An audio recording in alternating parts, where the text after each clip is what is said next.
여호와께서 그로 상함을 받게 하시기를 원하사, 이런 제목으로 성찬 설교를, 성찬에 관한 말씀을 전하도록 하겠습니다. 여호와께서 그를 병으로 상하게 하기를 원하셨으니 그가 자신을 배상 제물로 놓으면 그가 자손을 볼 것이며 그의 날들이 길 것이고 여호와의 원하심을 그의 손으로 그가 이룰 것이다. 직역을 하면 이런 의미가 됩니다. 그리고 다시 영어 성경을 번역을 하면 그러나 그를 짓밟는 것은 주님의 뜻이며 그를 슬픔에 빠뜨렸습니다. 그의 영혼이 주의를 바치면 자손을 보게 되고 그의 날을 연장하고 주님의 손이 그의 손에서 번창하게 될 것입니다. 이렇게 번역이 됩니다. 이사야서는 예수 그리스도의 처절한 고통 당하심과 그가 십자가 위에서 모든 질고와 슬픔을 당하신 것이 하나님의 의지이고 하나님의 뜻이었다 라고 말씀합니다. 하나님께서 아들을 통해서 우리의 구속을 이루신 이 방식을 보십시오. 하나님의 자녀들의 죄를 영원히 그리고 단번에 용서하시고 그들을 구원으로 인도하시기 위해서 성부와 성자께서 합의하신 그 일들을 우리가 잘 살펴볼 필요가 있습니다. 속건 제물은 하나님께 제물이나 성물을 바칠 때 율법을 올바로 알지 못해서 실수로 저지른 죄에 대해서 또 인간관계에서 상대방에게 물질적인 해를 끼쳤을 때 그 죄를 속하기 위해 드린 제사였습니다. 속건제는 합당한 보상을 통해서 관계를 회복하기 위한 그런 제사였습니다.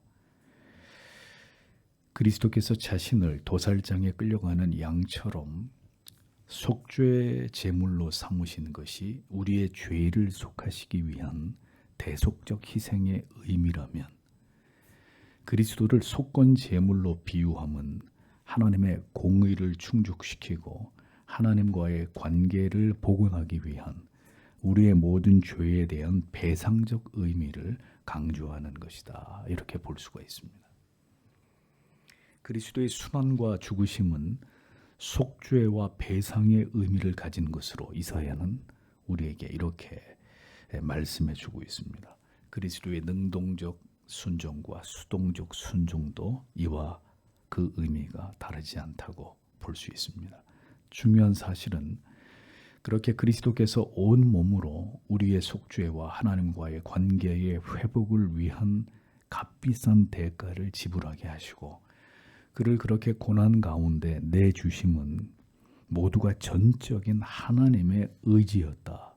하나님의 의지였다라고 성경이 말씀하고 있는 이 부분입니다.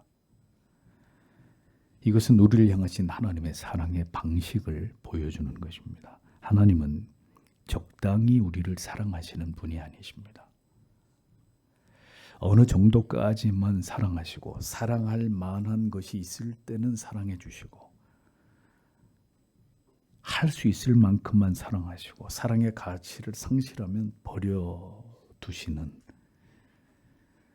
그 이상의 대가를 지불 거절하시는 그런 사랑이 아닙니다.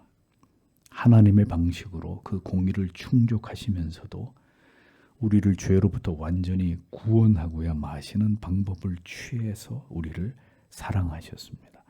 하나님의 완전한 공의를 충족하기 위한 방법으로 독생 성자 외아들의 완전한 희생을 통해서 그 위대한 대가를 지불하심으로 우리를 구원하신 사랑입니다.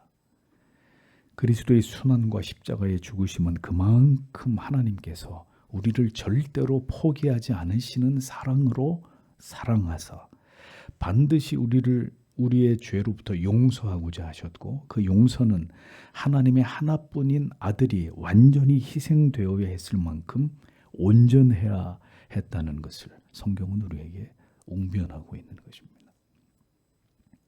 죄에 대한 그리고 영벌에 대한 완전한 속죄와 하나님의 공의에 대한 완전한 배상을 아들이 감당해야 할 그 모든 질고와 슬픔 속에 모두 밀어 넣으셨고 그것을 십자가 위에서 감당하게 하심으로 마침내 우리를 값을 주고 사셨다고 성경은 말씀하고 있습니다. 우리는 그 위대한 그리스도가 감당하신 대속으로 말미암아 태어난 씨들입니다. 그가 그 씨를 보게 되며라고 기록되어 있죠. 우리는 그리스도의 희생을 통해 맺어진 찬란한 열매들입니다. 우리는 우리 자신을 그리스도 밖에서는 형편없는 죄인의 존재로 여겨야 합니다. 그러나 그리스도 예수의 십자가의 대속을 통해서는 그리스도 안에서는 절대로 여러분 자신을 그렇게 추악한 죄인으로 보아서는 안 됩니다. 이제 우리는 모두 영원한 의인이라 칭함을 입은 그리스도를 통해 새롭게 태어난 의인으로 그렇게 여겨져야 합니다. 갚을 길이 없는 은혜를 통해서 다시 건져내시고 사신 바 된 그리스도의 씨로 매우 보배로운 존재로 여러분 자신을 그리고 지체들을 바라보셔야 합니다. 그것이 십자가의 대속을 통한 그리스도의 죽으심을 헛되이 하지 않는 것이기 때문입니다. 우리의 인생을 살아가게 하시는 이유를 우리는 생각해야 합니다. 우리를 그리스도인으로 존재하게 하신 그 뜻을 우리는 자주 깊이 생각해야만 합니다. 무엇 때문에 나 같은 죄인을 위해 그러한 위대한 사랑의 낭비와 같은 이런 막대한 대가를 지불하셔서 다시 나를 살리셔야만 했는지를, 그리스도 안에 다시 태어나게 하셨는지를, 우리 같은 죄인을 의롭다 칭하여 주신 것인지를 성도는 인생을 지나가는 동안 종종 그것을 깊이 묵상하고 그 해답을 깊이 생각하는 일들이 필요합니다. 그냥 시궁창 같은 죄에 처박혀서 살아가도록, 그렇게 추악한 몰골로 지옥을 향해 달려가면서 그저 내 자신만을 사랑하고 나를 자랑하며 살아가도록 내버려 두시지 않으시고, 왜 그 가운데서 나를 건져내시고 우리를 그 십자가 아래서 그 피로 정결하게 씻으셔서 그의 자녀 삼으셨는지를 우리는 가슴을 여미고 머리를 조아리며 하나님 앞에 겸비한 마음으로 반드시 그 이유를 깨달아야만 합니다. 그것이 우리의 한 번뿐인 인생에서 반드시 그 답을 찾아야 되는 최대의 우리에게 주어진 과제이기 때문입니다. 그 심오한 깨달음이 없이 수고와 슬픔뿐인 인생을 인내하며 믿음을 가지고 지나가는 일은 불가능한 일이 될 것이기 때문이죠. 그리스도의 대속하심은 택자들을 불러 모으시는 이 땅에서의 그 구속의 역사를 행하시는 구원의 날들이 길어지게 하셨습니다. 지금도 시간은 흐르고 또 흘러서 모든 택자들의 구원이 완성되는 구속사의 마침표를 찍게 되는 날까지 이 구속의 역사는 진행되고 있고, 마지막 남은 한 사람의 하나님의 자녀가 그리스도 안으로 들어오기까지 계속되고 있습니다. 교회는 천하보다 귀한 이 한 영혼을 그리스도께로 돌아오게 만드는 기관입니다. 여러분은 반드시 주께로 돌아와야 합니다. 여러분의 교회를 나오는 단 한 가지 이유는 우리의 구원자 예수 그리스도에게 깊이 소속되기 위해서입니다. 사람들에게 값싼 위로 따위를 받기 위해서 교회에 오는 것이 아닙니다. 예수를 만나기 위해서, 그리스도에게 깊이 접붙여지기 위해서 교회를 오는 것입니다. 이 가치를 위해서가 아니라면 어느 날 더 이상의 전진을 멈추고 결국 떨어져 나가게 될 것입니다. 배도하는 일들이 일어날 수밖에 없게 될 것입니다.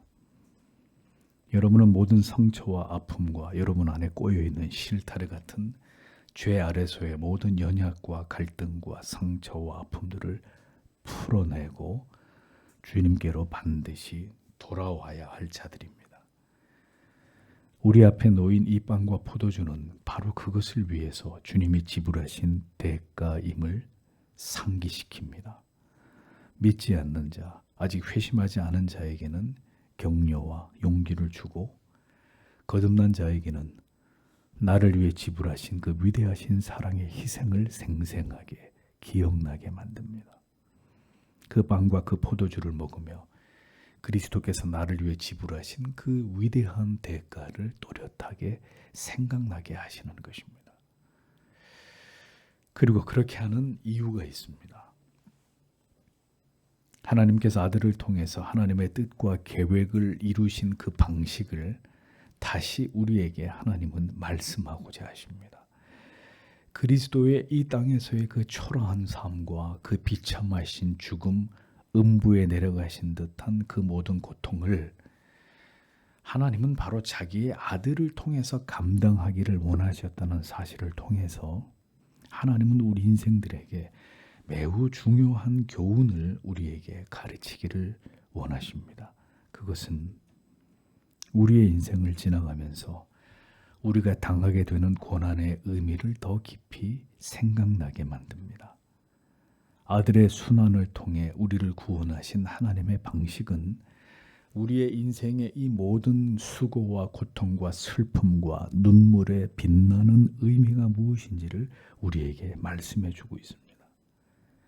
이 땅의 모든 거룩한 교회와 구원의 은총을 누리고 있는 우리들은 그리스도의 순환의 빚은 아름다운 결정체입니다. 그것이 하나님의 방식이었습니다. 그렇다면 한 세상을 지나가는 동안에 신자가 감당해야 될 이 모든 고난 역시도 하나님께서는 우리가 모두 어떤 이유 때문에 그것을 모두 감당하기를 원하신다는 것을 우리는 먼저 이것을 받아들이는 자들이 되어야 합니다. 성부와 성자께서는 쉬운 방법으로 우리를 위한 대속을 그렇게 간단하게 이루시지 않으셨습니다. 이 땅에서 30년을 넘는 시간을 인간의 모습으로 주님께서는 살아가셨습니다. 인간이 짐승이 되어서 살아가는 것이 고통이라면 신이 인간처럼 지저분하게 배고프게 춥고 아프고 치욕스럽고 고독함을 맛보면서 그렇게 자신을 지극히 낮추신 그 초라한 삶 또한 하나님이신 그분에게는 지극히 자기를 낮추신 자기 비하의 고통 그 자체였을 것입니다. 하나님의 아들도 자신을 끝없이 낮추신 고난과 고통의 삶을 통해서 아버지의 뜻을 이루셨다면 우리 또한 이 세상에서 우리를 향하신 하나님의 뜻을 이루어가며 우리의 인생이 이토록 고달픈 것은 너무나 당연한 것이라는 진리를 성경은 우리에게 깨닫게 하고 있습니다. 이것이 하나님의 뜻을 이루시는 하나님의 방식이다라는 것을 우리의 마음에 깊이 받아들여야 합니다. 성경이 말씀하고자 하는 것은 바로 희생과 고난을 통한 대가를 지불하는 성도의 고결한 삶입니다. 우리는 지긋지긋하게 우리에게 찾아오는 고난을 싫어합니다. 나를 힘들게 하는 사람, 힘든 상황, 이런 것을 견디는 것을 죽을 만큼 싫어합니다. 어떤 일들을 이루어감에 있어서 기꺼이 그 힘겨운 대가를 지불하는 일들을 이 시대의 사람들은 이제 기피합니다. 그렇게 살고 싶어 하지 않습니다. 고난을 감당하고 인내하는 노력은 하지 않으면서 결과만을 평등하게 누리고 싶어 합니다. 여러분도 여러분의 인생이 그렇게 굴러가기를 원하십니까? 디모데후서 2장 3절에서 바울은 디모데에게 내가 그리스도 예수의 좋은 군사로 나와 함께 고난을 받을지니, 같은 책 3장 12절에는 무릇 그리스도 예수 안에서 경건하게 살고자 하는 자는 핍박을 받으리라 라고 그리스도를 따르는 대가는 핍박이라는 것을, 고난이라는 것을 명시하고 있습니다. 대가를 지불해야 된다. 성경은 엄숙히 그리스도인들에게 선언하고 있습니다. 로마서 8장 17절은 자녀이면 또한 후사 곧 하나님의 후사요 그리스도와 함께한 후사니 우리가 그와 함께 영광을 받기 위하여 고난도 함께 받아야 될 것이니라 라고 분명하게 말씀하고 있습니다. 우리는 하나님의 아들께서 아버지의 의지와 바람대로 온전하게 대속을 위한 그 모든 대가를 기꺼이 감당하셨던 삶을 살아가셨다는 사실을 기억해야 합니다. 그리고 그 삶을 묵상해야 합니다.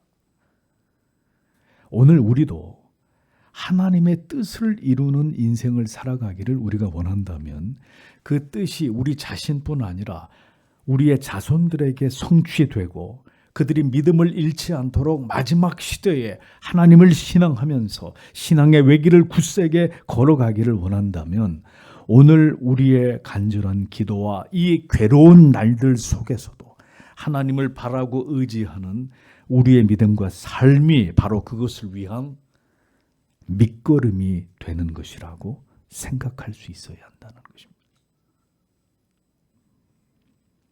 기쁨으로 대속의 십자가를 지신 주님처럼 오늘도 기쁨으로 우리의 몫에 태인 이 십자가를 묵묵히 감당하면서 우리가 감당해야 될 고난의 대가를 통해서 이루어질 하나님의 뜻을 바라고 소망하면서 묵묵히 고난의 길을 수고와 슬픔뿐인 인생을 걸어갈 줄 아는 그리스도인들이 되어야 한다는 것이죠. 성경은 우리에게 이걸 말씀하는데 오늘날 대다수의 그리스도인들은 제발 이 지긋지긋한 고난과 괴로움과 가난과 이 모든 것들이 사라져라. 이 모든 것들을 제발 가져가 주십시오. 라고 절규하면서 예수를 믿습니다. 이것은 모순입니다. 하나님의 뜻은 아들이 고통을 당하시는 것이었습니다. 그 고난의 대가를 그가 홀로 감당하시는 것이었습니다. 그것이 성부께서 성자에게 원하시는 바였습니다. 그리스도의 그 고난을 통해서 구원 안으로 들어올 모든 택자들의 씨를 받아내셨고 여전히 하나님의 자녀들의 구원의 위대한 구속의 역사를 하나님은 진행시키고 계십니다. 주의 모든 대속의 순환을 통해서 마침내 그렇게 하나님의 뜻을 성취하는 것이 하나님의 뜻이었다면 우리에게 주어진 오늘의 이 모든 고난도 하나님의 위대하신 뜻이 우리의 자녀와 그들의 후손들에게 우리의 미래에 성취되기 위해 우리가 반드시 지불해야만 되는 대가다라는 사실을 성도는 기억해야 합니다. 그러므로 우리도 주님처럼 기꺼이 이 모든 수고와 괴로움들을 그 모든 고통의 날들을 주를 의지하여 넉넉히 감당할 믿음을 오늘도 하나님께 구해야 되는 것입니다. 고난 속에서 오늘도 여러분의 눈물을 흘리며 하나님께 드리는 기도가 절대로 헛되지 않으며 우리가 알지 못하는 미래에 하나님의 뜻을 우리의 자손들을 통해서 성취하기 위한 그 거룩한 희생과 그 대가로서의 오늘의 나의 고통과 괴로움과 슬픔과 눈물이 될 수 있다는 것을 우리는 분명히 기억해야 합니다. 그것이 오늘 이토록 우리가 힘든 이유라는 것입니다. 오늘의 우리의 고통 속에서 하나님께 울부짖으며 기도하는 기도가 우리의 자녀들에게 임하는 하나님의 은혜로 결실되고 나타나게 된다면 그들을 사망에서 일으키게 될 은혜로 역사하게 된다면 성도 여러분 우리가 더 힘써 괴로움과 수고를 안고 골방에서 기도해야 될 이유가 너무나 분명해지지 않겠습니까?